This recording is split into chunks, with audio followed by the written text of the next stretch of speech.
So without getting into psychoanalyzing Bill Gates, let's just look at his life and look what he's done, look at the decisions he's made, look where he puts his money, look who he hangs out with, and make the right call. I mean, we have to go with Dr. Wakefield and that science versus Bill Gates. Bill Gates cannot be trusted in this arena.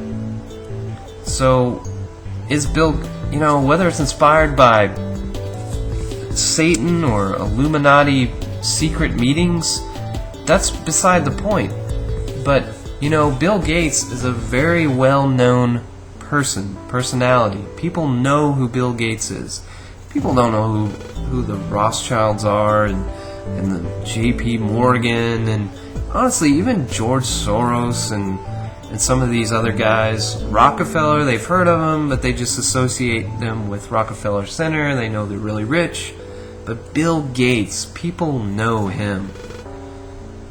And I just think it's a good place to start with Bill Gates because he is obviously part of this whole conspiracy to bring about population control and to decrease the people who are not needed. And I don't care if he has tricked himself into thinking he's some kind of humanitarian, like he's doing this noble, horrible act to better the world, in the sense of the 9/11 attacks were orchestrated for the betterment of the world, or the Oklahoma City bombing, a noble lie.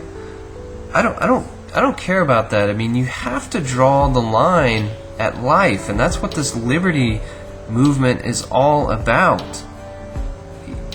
We have a right to our life, and we start going around and deciding who gets to live and who doesn't. We are running into a serious problem. And if we give that power over to our governments and this elite group of internationalists and major financiers, then we are headed to the end. And guys like Bill Gates need to back off.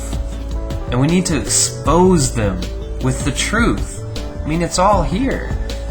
Take all of this information and do more research. Look at my blog, conspiracyfactdaily.blogspot.com. There's an article on there that kind of wraps all this Bill Gates stuff on natural news. But take it out there and spread this. I think this is another good place to start with people, because Bill Gates, everybody knows who Bill Gates is. But not everybody knows that he's some kind of weird, evil, globalist population control fanatic.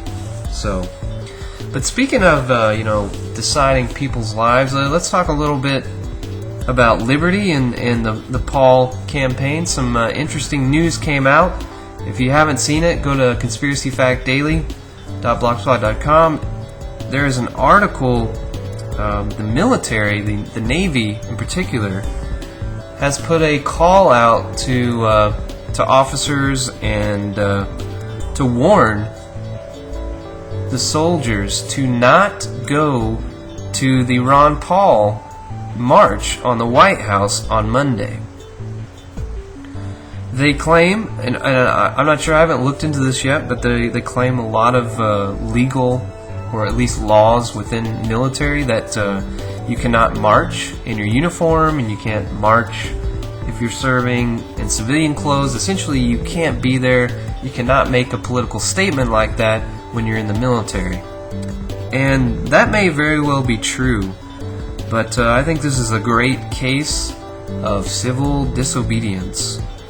And I am very excited about seeing what the turnout's going to be like on Monday.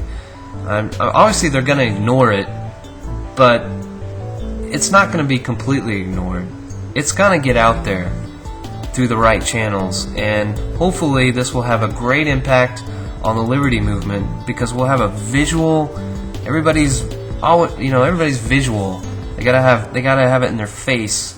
It'll be a great visual representation of Paul's support amongst the military, and it's just sad that the military specifically the Navy, is literally calling all officers to prevent their soldiers from attending the March of the White House for Ron Paul. Unfortunate. But let's hope it's going to be a huge turnout and it just blows people away. Alright, that's it for Conspiracy Fact Daily. Truth has no agenda. See you soon.